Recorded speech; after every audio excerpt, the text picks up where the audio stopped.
All righty. Good morning, everyone. To JobX, going to give it. Let's give it just one more minute, and then we'll go ahead and get started.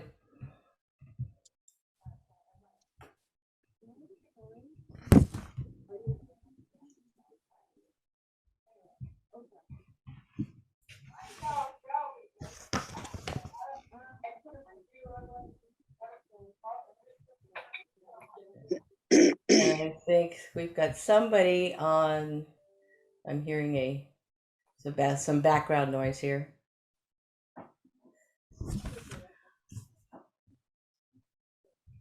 All righty. Okay, well, Thursday morning again, 9 o'clock. Welcome everybody to JobX. We have a very special presentation today. But before we get started, I'll go ahead and give you some housekeeping issues. By the way, our host Lynn Sauvé, she's here, but having some little bit of computer issues, so will be hopefully joining us momentarily. But in the meantime, I'm here.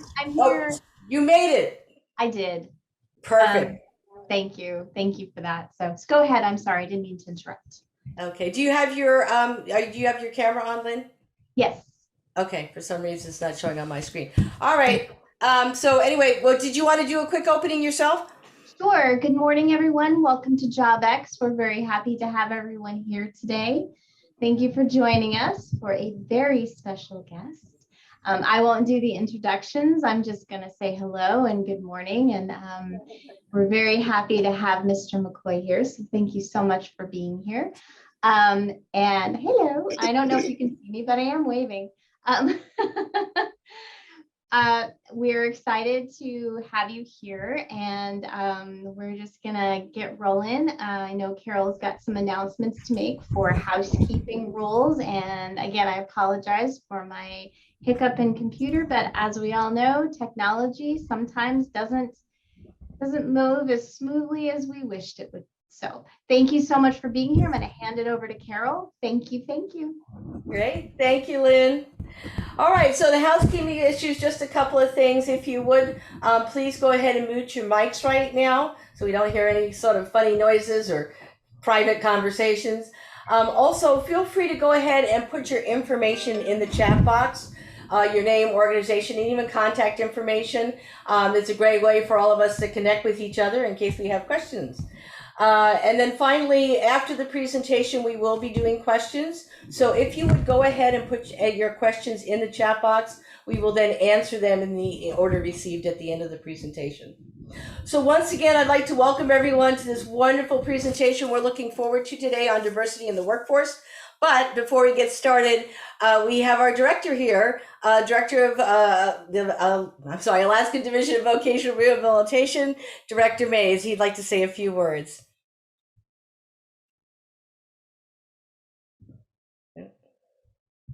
Director Mays, are you there?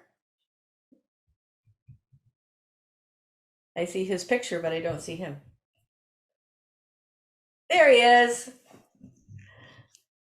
Go ahead, Director Mays. Go ahead.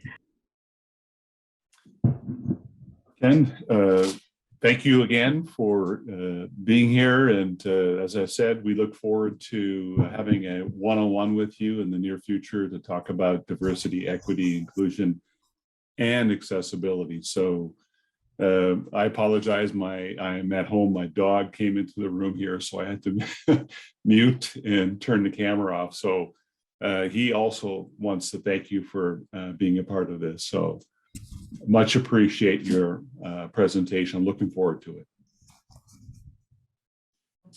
All righty. Thank you, Director Mays.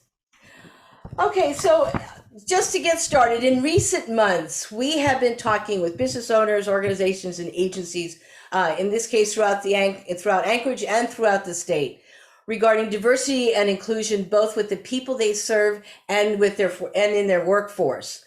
Statistics show that organizations that have a diversity, equity, and inclusion strategy as part of their operating plan realize the benefits of diverse thought and ideas, which result in a greater productivity and success for that organization. So the question we've been getting is, what are the considerations and how to get started?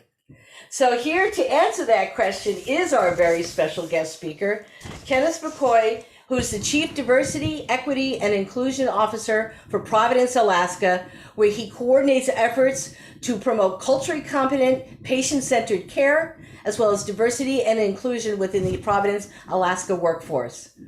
Prior to Providence, Mr. McCoy served over 27 years in the Anchorage Police Department, retiring as Chief of Police in February 2022. He's also an active member of the community, serving on both local and national boards, including the Board of Directors of Standing Together Against Rape. Mr. McCoy earned his bachelor's degree in justice from the University of Alaska Anchorage and a certificate in criminal justice from the University of Virginia in Charlottesville, Virginia. With his wide breadth of knowledge and experience, we'd like to thank Mr. McCoy for joining us today to provide information on this very important topic. So without further ado, please welcome Mr. Kenneth Mccoy. Ken, I'll turn it over to you. Thank you, Carol.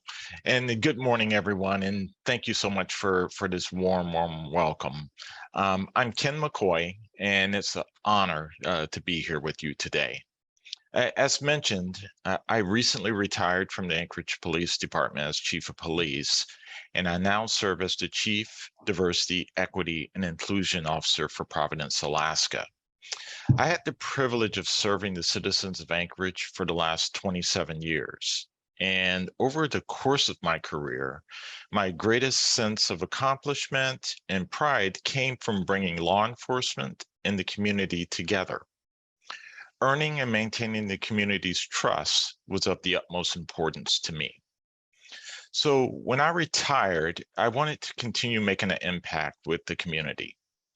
My role as the Chief Diversity and Inclusion Officer at Providence allows me to do just that. I can continue to build relationships and address concerns both internally and externally. My primary focus at Providence is to build a more diverse and inclusive environment. And I will also continue my work with community stakeholders and leaders to address issues related to health equity, issues such as equal access to treatments and affordability. So I have a brief presentation that I'd like to share with you this morning. The intent of this presentation is to spark conversation and to help you start thinking about what a DEI initiative would look like in your organization. So again, thanks for having me, and I'm really looking forward to this conversation. So next slide, please. The murder of George Floyd on May 25th, 2020, at the hands of the Minneapolis Police Department awakened our country. In the aftermath, we saw months of protests throughout the United States and around the world. The racial inequities embedded in our neighborhoods, schools, and workplaces were exposed for all to see. Inequities that our people of color, especially Blacks and African Americans, have lived and suffered through for many years. As a result, many organizations reacted with more than just the usual statement of support or with thoughts and prayers. They reacted with a promise to make meaningful, real change. Leaders and CEOs made commitments to address diversity, equity, and inclusion within their workforces. Many organizations took the next step of hiring chief diversity officers to lead this effort. Next slide. The first question I ask any organization that's looking to start a DEI initiative or to hire a DEI officer is, why now? Why are you investing in DEI? Is it because all of your competitors have a DEI strategy? Or have you identified inequities within your organization that must be addressed? How committed are you to DEI? Are you looking to just check that box? Or are you truly wanting to dismantle systems and right past wrongs?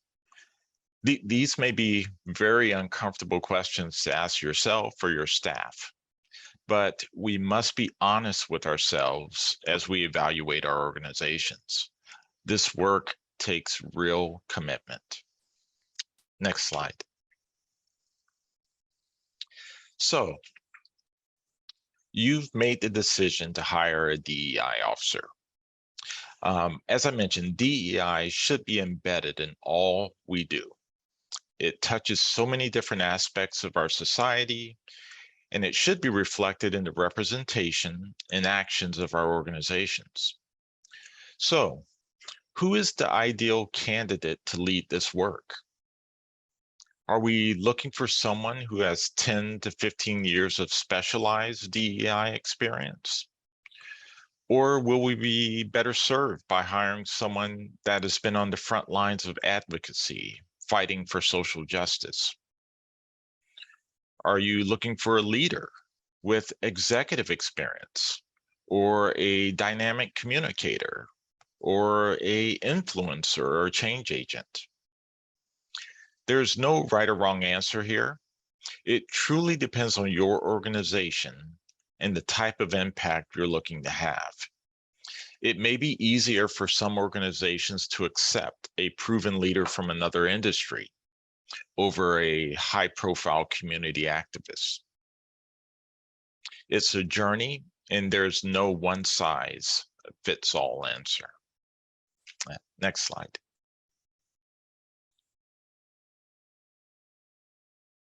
So, after you have decided on the right candidate, you must properly position them within your organization. In my opinion, this is the most important decision you must make when starting a DEI program. So let me explain a little. To make real progress related to DEI, there will need to be a combination of cultural, organizational, and behavioral change. And this change takes time and can only be accomplished if there's complete buy-in from the highest levels of the organization. Buy-in and commitment are the most important here. So if your new DEI officer sits in HR and answers to the HR director with little or no direct communication with the CEO, it speaks volumes to your commitment to DEI, and it severely hampers the effectiveness of that DEI officer in any initiatives that they wish to pursue. The DEI officer needs to be part of your C-suite or executive team, reporting directly to the CEO. The DEI officer will work closely with HR, legal, and communications. However, they should not be reporting to them. The chief DEI officer needs to have a seat at the table with the highest level of leaders within the organization. Their voice should not be siloed away within the org chart. Next slide. So, what is the work? What does a chief DEI officer do? As I mentioned earlier, DEI should be embedded in all we do, and it touches every aspect of the organization. From publicly representing the organization to hosting events and panel discussions, guiding leadership through courageous conversations, leading our employee resource groups. And I'm not sure if everyone's familiar with the term employee resource groups. Employee resource groups are voluntary, employee-led groups which are designed to create a more inclusive workplace focused on networking and career development. These groups of employees come together based on shared characteristics or life experiences.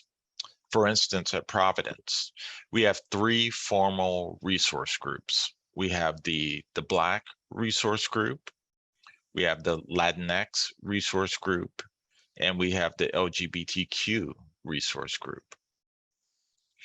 Additional duties for the chief DEI officer are intervening and advocating when instances of racism or homophobia occur, helping to recruit and retain diverse talent, developing and maintaining partnerships with external stakeholders, speaking to community groups and other organizations, And did I fail to mention train hundreds of employees on topics such as unconscious bias? Next slide.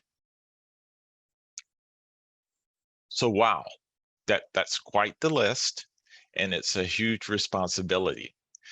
So you may be asking yourself, what kind of team or budget does the DEI officer need to accomplish this lofty mission?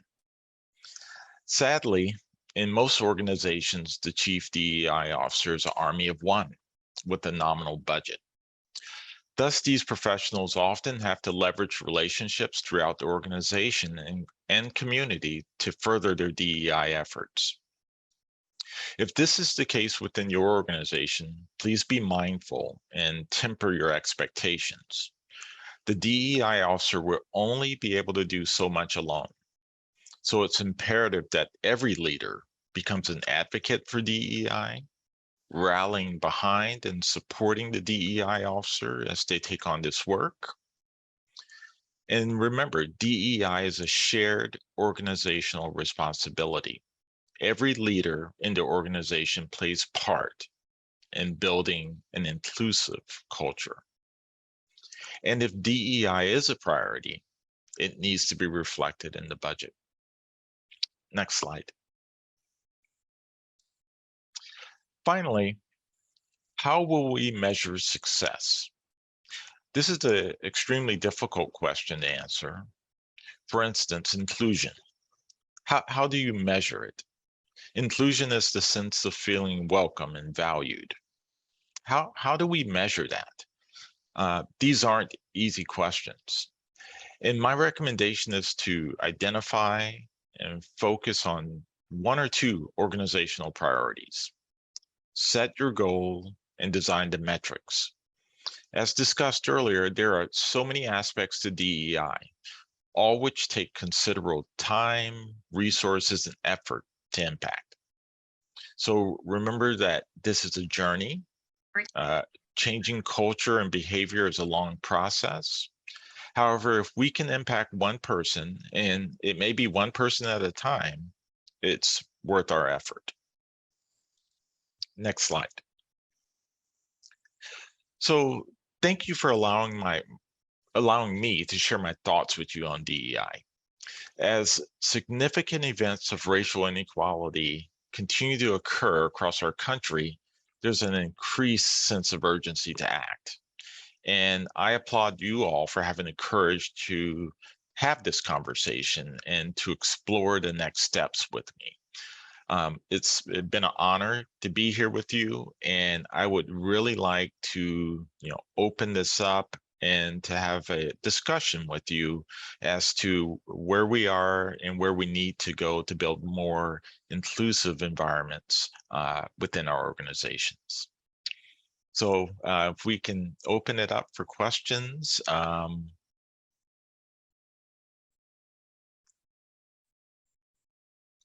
Thank you very much. This is really wonderful, and it's really touching to have you here. I've seen you around the community quite often, and it's really nice to have you here. And it's very assuring that you're in this position. We are very pleased to have you at Providence. So I think it's wonderful. And like I said, it's just really, really good to have you here. So thank you so much for being here and your time. And I know that people have some questions, so I'm just going to be quiet and let other people talk. It looks like Gina has a question in the chat box. How do you assess the baseline of a business for DEIA? Yeah, that's a great question. Thank you, Gina. And so as I mentioned, this is a journey, and we're all at different parts of this journey.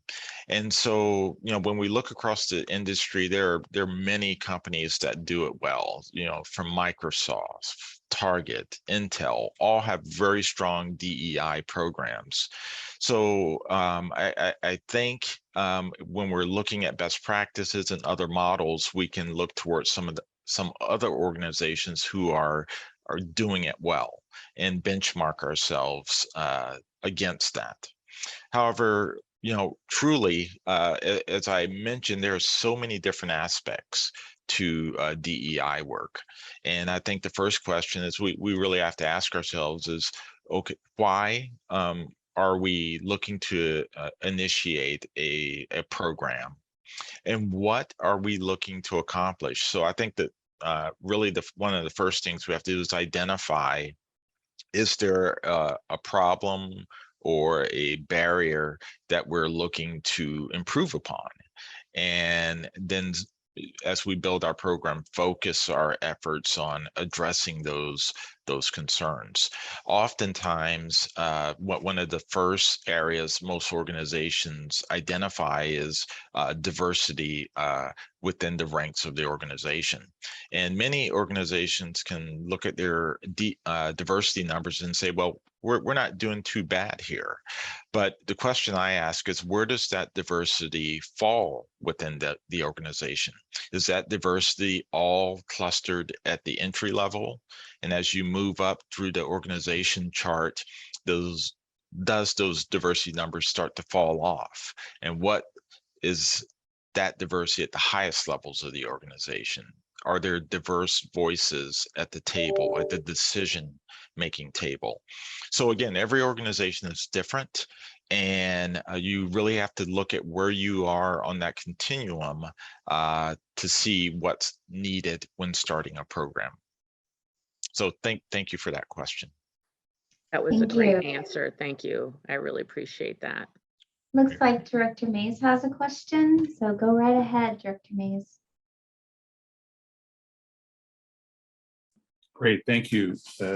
So I just wanted to let you know, I appreciate what you said about making sure that if you have a structure where you have the executive leadership, that there needs to be someone there with the authority to represent the DEI efforts within that organization. So thank you for that. And I really wanted to let you know that every manager, we have 5 regions in the state for the Division of Vocational Rehabilitation.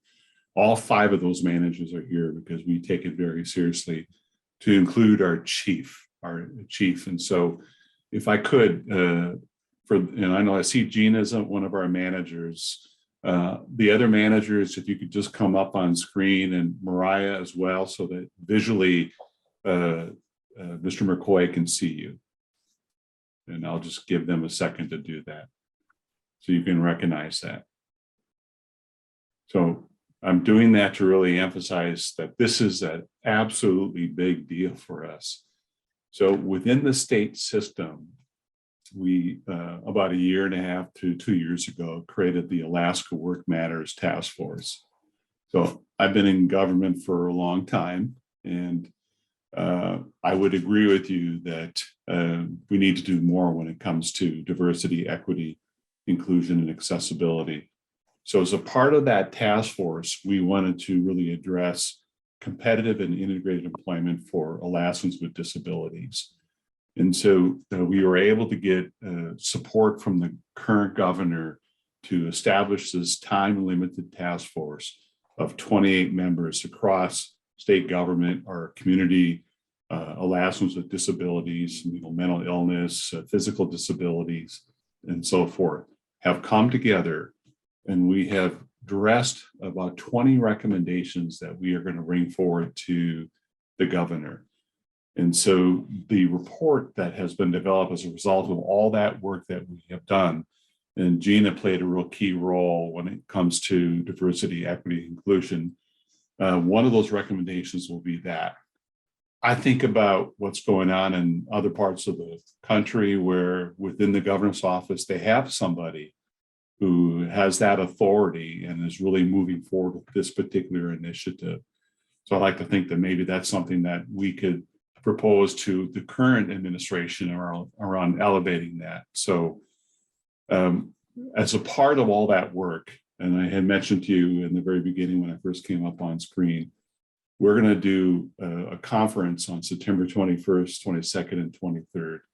We would love to have you there because in much of what we do, we hear about you specific to this effort.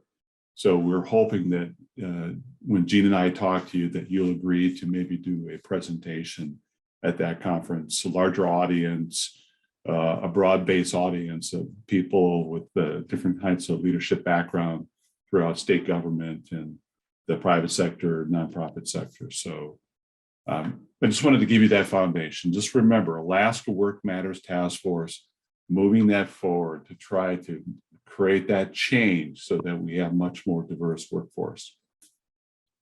Dwayne, thank you for sharing that. And that's really encouraging to see the work that's being done. It's so important. And again, I think you're going about this in the right way, is expressing your priority, from the top, ensuring your managers are completely on board and visible with this effort, because that's what it's going to take. It's going to take our leaders, our managers, to be upfront and to play a role with building DEI within our workplaces. And when our community, when our workforce sees that leadership is making this a priority and leadership is committed, then we can really start making progress. And as I discussed in my presentation, you have to have that complete buy-in from the very top. And again, it's very encouraging to hear that our highest levels of our organizations are taking this seriously and making this a priority, and it's actually doing the work to make the necessary change. So again, thank you for that. And I'm again really excited to hear that we're going to be having a conference here in the state, and one of the things we're going to be talking about is DEI. So I would love to participate, and thank you for considering me. You bet. Thank you.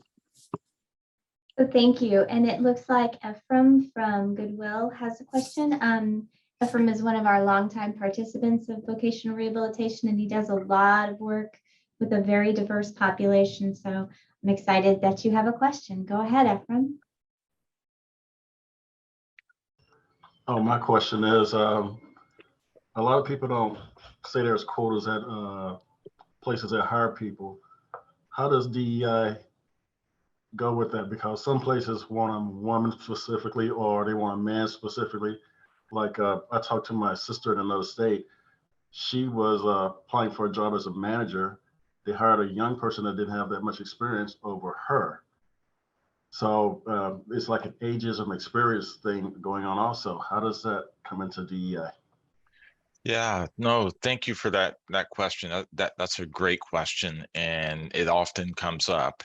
And so when we are looking at diversifying our workforce or looking for diverse talent, oftentimes we limit ourselves, or we place job announcements out and say that if diverse talent wants to join our organization, they will come, they will apply. And oftentimes we don't see that diversity applying for positions and getting into position where we would bring them into the workforce or promote them through the ranks. And I think that's where we have to be very intentional about our efforts. And so when organizations tell me that we don't have diversity in our application pool, my question is, well, where are you looking? And are you being very strategic about outreach to different demographics and getting that diverse pool to the table? And so really that's the first step. It's getting the numbers of diverse talent to even apply for positions.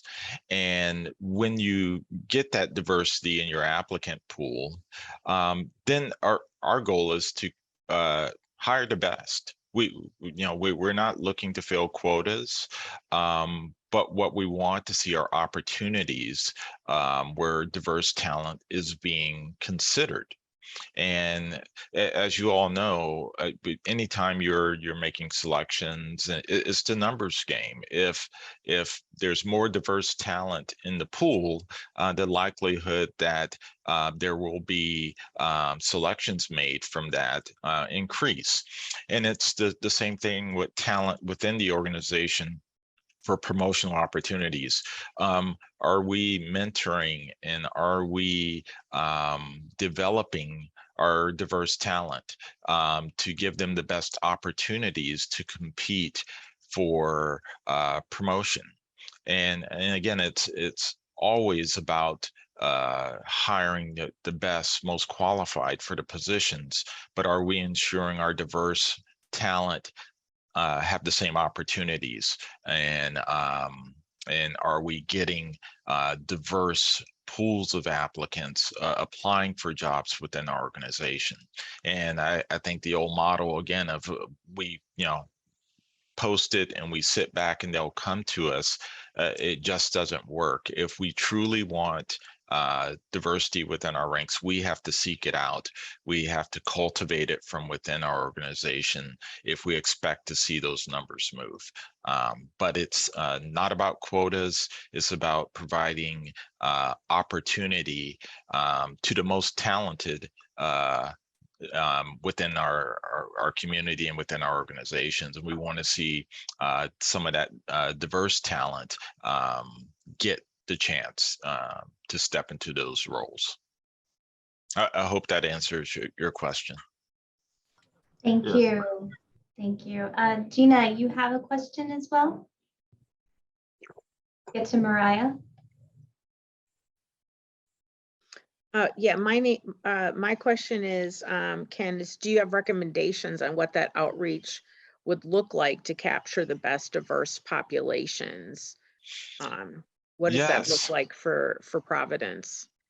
No, that's a great question. And this can look very differently from organization to organization. But for instance, medical students when they are in school, they have a selection process where they identify healthcare institutions that they would like to enter a residency program at, and they rank the healthcare institutions. The healthcare institutions review all the applicants, and if there's a match made, that person is selected to go into that program. And so when we in healthcare say we want to get more diverse medical students and professionals come into our organization, well, what are we doing to get those students to add us to their list? So for instance, are we doing outreach, perhaps sending our representatives to historically Black colleges and universities who have medical schools and standing up in front of them and saying that Alaska is a great place to work and live, and this is what we have to offer. So when those medical students fill out their wish list, Alaska makes the list and a match is made. So again, we can't sit back and expect diverse talent to come to us. We have to be very intentional about identifying and showing that this is a welcome environment for our diverse talent, and that can be said for many industries. Internally, what are we doing to have our diverse talent promote through the ranks? As I mentioned, we have our employee resource groups here at Providence, and it's a standard across many organizations in corporate America. But those are groups where that mentoring process can begin. People from similar demographics can come together, share experiences, and really support one another, and help develop mentorship opportunities, and to help guide those employees on a path of success, showing them how it can be done and supporting each other in those efforts. So steps like that, being really intentional about what we do to cultivate our diverse talent, to find our diverse talent, is what we have to do if we want to make improvement. And like I said, it can take many different forms.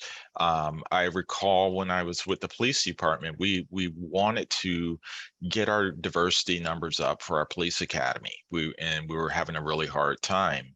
And one of our commanders was very intentional during a cycle and wanted to do direct outreach to minority applicants. So if a minority applicant filled out an application, they took extra steps to make a phone call and thank them for applying and letting them know we're really interested in seeing them progress through the process. And at every phase of the process, after the physical ability test, just touching base with them to let them know that they're doing well. Here's, can I answer any questions for you? This is the next step in the process. Please, stay with us. Just small steps like that of encouragement yielded greater results than we had seen in our numbers. And as long as I could remember, just showing interest and letting those applicants know that they're welcome and we want them to be part of our organizations is sometimes all it takes to break down those barriers and to get more numbers in the door. And again, it could look very different in your organization, but I think it's just those genuine steps that we can take to make people feel welcome will give us the results we're looking for.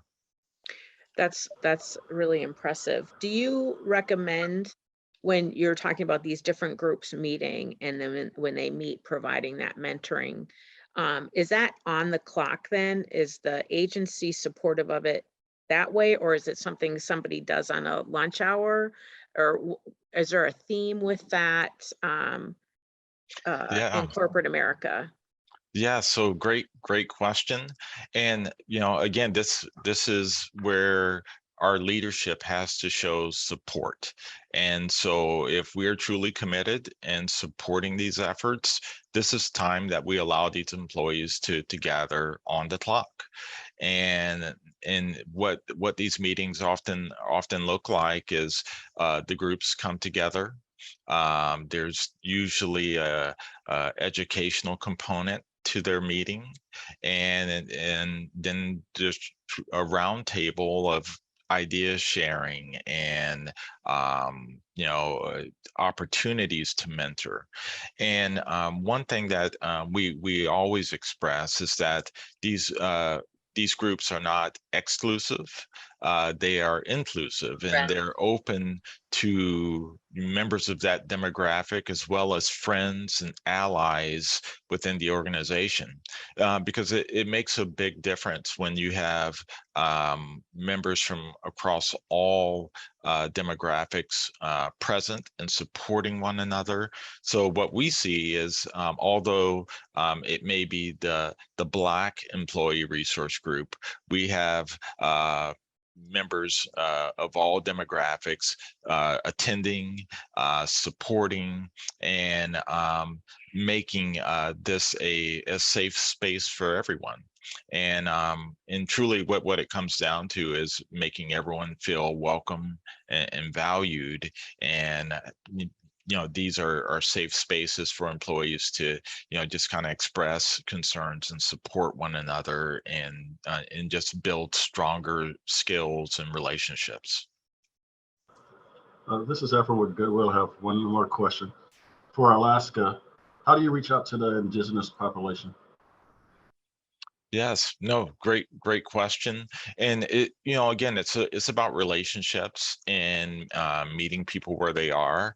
And, I have the luxury of having served in this community for, the past 27 years. So over that time, I've developed relationships with many people, across all political spectrums, from all different backgrounds and walks of life. And it's truly a relationship, and being able to meet people where they are, to be able to relate to one another, to learn from one another, and to genuinely care about the other's well-being. And if that's how you approach this work, because truly, DEI work is about people, and it's about making people feel welcome and valued. That's what it comes down to. And if that's your approach of making people feel welcome and valued, your whole organization and everyone within it's going to benefit from it. But you have to be genuine. These have to be real relationships, and you have to be looking to better the workplace and the lives of others. And if that's your approach, if that's where you're coming into this work at, you'll be successful. You can't go wrong when you're leading that way, when you're leading with the best interests of people at mind. Thank you. Thank you, Ephraim, for your question. Looks like our Chief of Services, Mariah Kruger, has a question, and then we'll get to you, Director Mays. I guess it's not so much necessarily a question, but just kind of going back to what you were talking about earlier with regards to kind of hiring individuals who are really the best individuals into those positions. I think one of the things that we as an agency have to offer is that we can help get people with disabilities into that situation where we can provide them with training. We can provide them with the skills necessary to make them a more equal candidate when it comes to applying for those positions and being an individual who meets minimum qualifications, or maybe even exceeds minimum qualifications, because of the work that we're able to do to essentially remove barriers and make individuals more employable. So this is really in alignment a lot with the individuals that we're serving and what it is that we're doing as far as making them the best job candidates for whatever job it is that they're interested in doing. So I was just throwing out that parallel.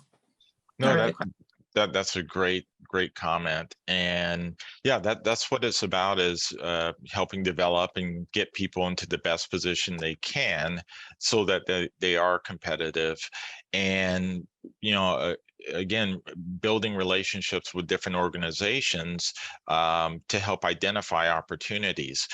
For instance, when most people think of healthcare, they think of doctors and nurses. And if I don't have a medical degree, if I don't come from that type of educational background, there's no opportunities for me in healthcare.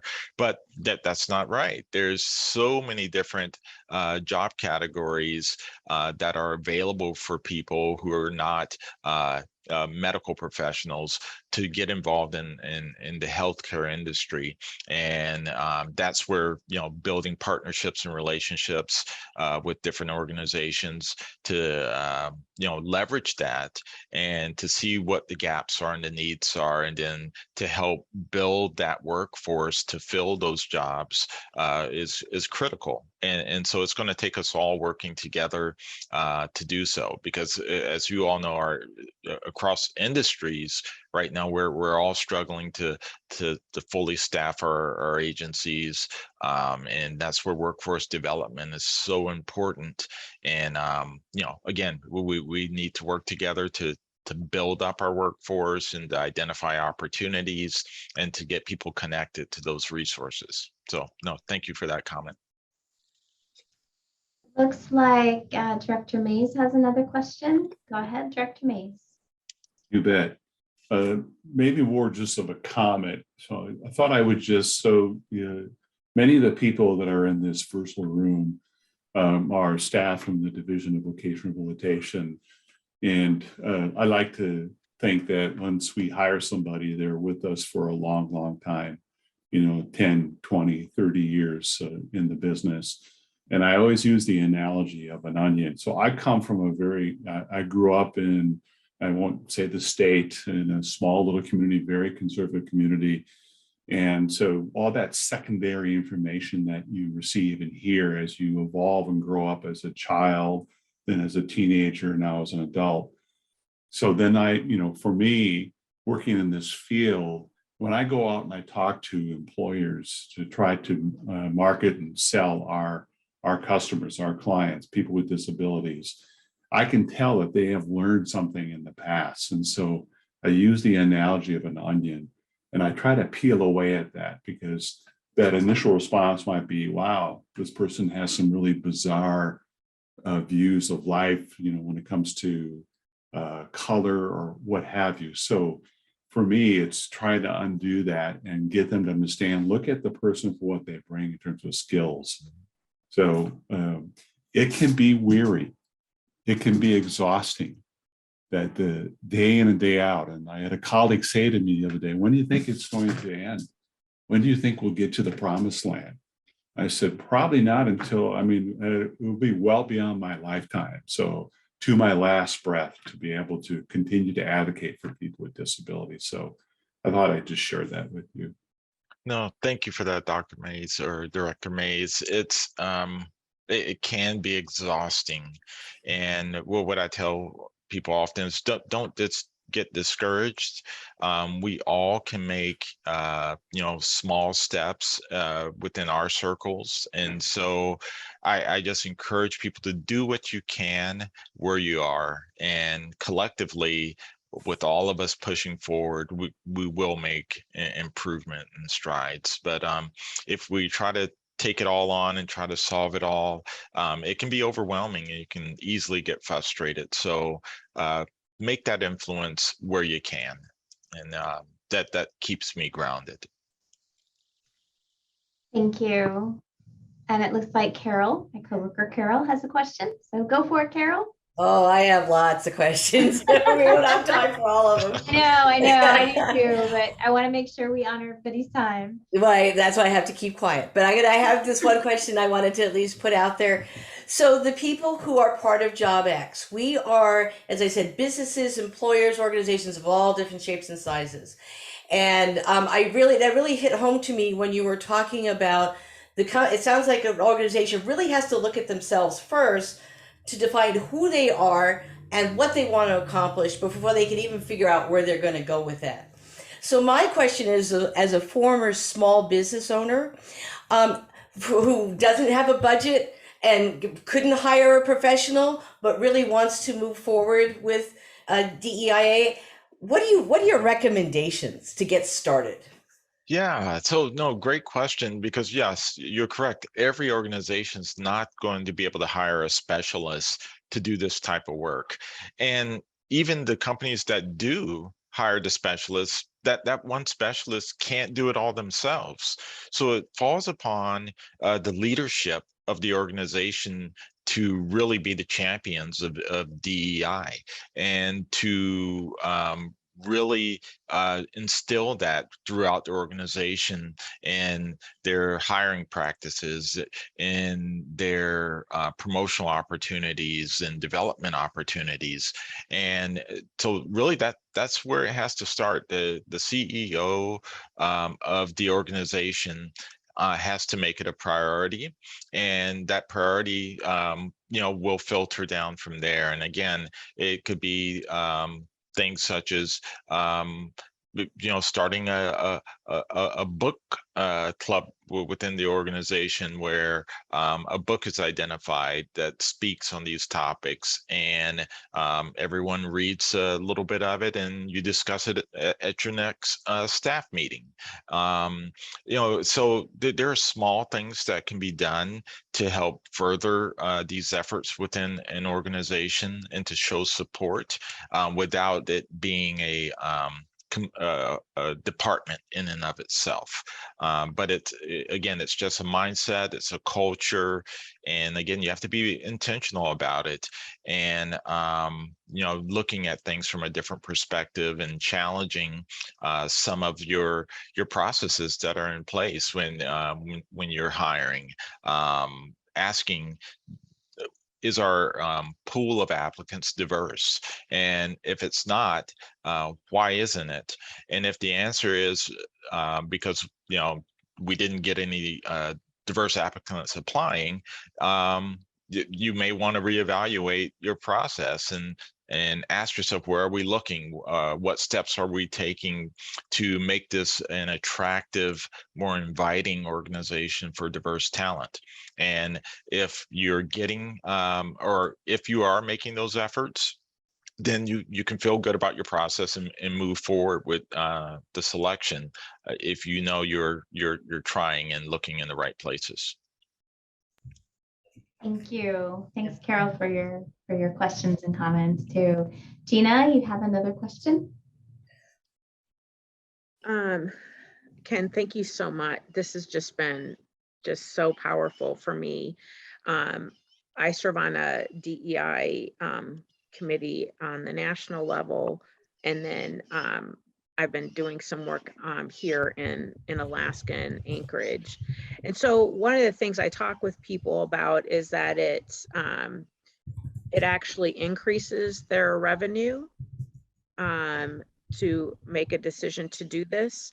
And with us involved, we can reduce their resources internally to help them get that started. But here's a comment that I've heard from a number of people, and I'd like to know what you would say in response to this. When people think about this, the first thing that comes up for a business or an employer is their fear of being sued and not doing it correctly. And it feels like red tape for them. What are your thoughts on that? What would you tell somebody in a situation like that? Yeah, no, that's a great question, Gina. And, I think a lot of companies get caught up when, they think of this as quotas, as we talked about, and, mandates in hiring and selection and so forth. And that's not what DEI is all about. And again, for me, it's, are we building a inclusive, welcome environment where all of our employees feel valued? And if that is our goal, and if we're building our programs and strategies to achieve that goal, it's going to benefit all. And that's what our that's what our goal should be. So in everything we're doing, if it's hiring, we want to hire the most qualified, best applicants for our organizations. But are we ensuring that diverse talent sees our organization as a place where their diversity would be welcomed and valued? And are there barriers preventing them from even applying to our organization? And so that's what we want to eliminate. We want to show we're welcome, we're open, we value you, please join us.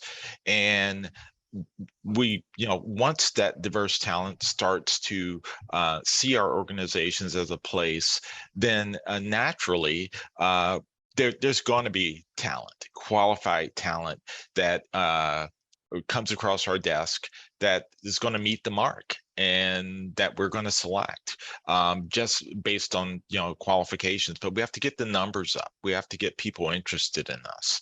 And so again, I think if you approach it from that aspect, let's eliminate barriers, let's make this a welcoming environment for everyone, and let's be intentional about reaching out to our diverse talent, getting in front of different groups, and letting them know what we're about and what we stand for.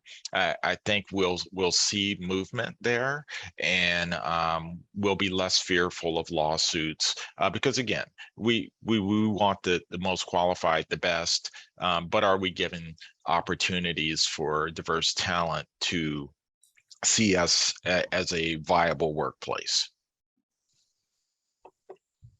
That's very That true. was good. Thank you. Thank you. I do want to recognize Brianne Davis from CITC because they have a tremendously powerful diversity program over there. And I see her and she's smiling. So hello, Brianne. I don't know if you two have met, but Brianne is a really wonderful human being. She's a powerhouse, and I wanted to make sure you knew who she was if you did not. And she has a comment in the chat box. Brianne, why don't you go ahead and say it? Sure. So my name is Brianne Davis. I am Senior Manager with Alaska's People and Cook Inlet Tribal Council. And I just want to share that from a workforce development standpoint, we work really hard to make sure our job seekers see the strengths that they bring to the table in terms of diversity. It's a gift that they can share with their organizations that they're applying for, having, cultural knowledge, subsistence knowledge, those past job experiences. That is a strength that they're bringing, and that their diversity is a strength that could be shared and marketed. In the past, folks may feel afraid or timid for these very reasons that are being shared. And so we really like to empower people to see them as their strength, but they're bringing to the table, and, that employers want that and that they're excited about it. And so if we work from an employer standpoint and, strengthening that, especially through DEI, and then we empower our job seekers, we'll be unstoppable. Thank you, Brianne, and it's very nice to meet you. And I'm always looking for other practitioners in the field to learn from and to collaborate with. And again, I think we have to work together if we're going to really move the needle. So I would love to talk to you at some point and hear about the great things you're doing. And again, how can we support one another in this work? So very, very nice to meet you. So Brianne, would you do us a favor and drop your contact information in the chat box for Mr. McCoy so he can contact you? And I know that you saw the PowerPoint with his contact information, but I just want to make sure that we can build that bridge. That's part of what JobX does, is we like to build those bridges and make the connections that are really very valuable for all parties involved. And there are a lot of individuals here in JobX that participate, or longtime participants who represent just about every population of diverse group that you can imagine. Seniors re-entering the workforce, minorities, prisoner re-entry. Hello, Hubert. Prisoner re-entry. Yes, hello. People who are returning to work, single parents, people with disabilities, of course, that's vocational rehabilitation. So we have a very large variety of individuals that we serve. And it's wonderful to hear that Providence, an organization that is a really powerful organization, has an individual in the position to promote this diversity. And we're very pleased to have you here, because building bridges, as I said, is very important to what JobX does, and it's very important to the mission of what we do. It's not just about jobs, it's about building connections. So thank you so very much for your information.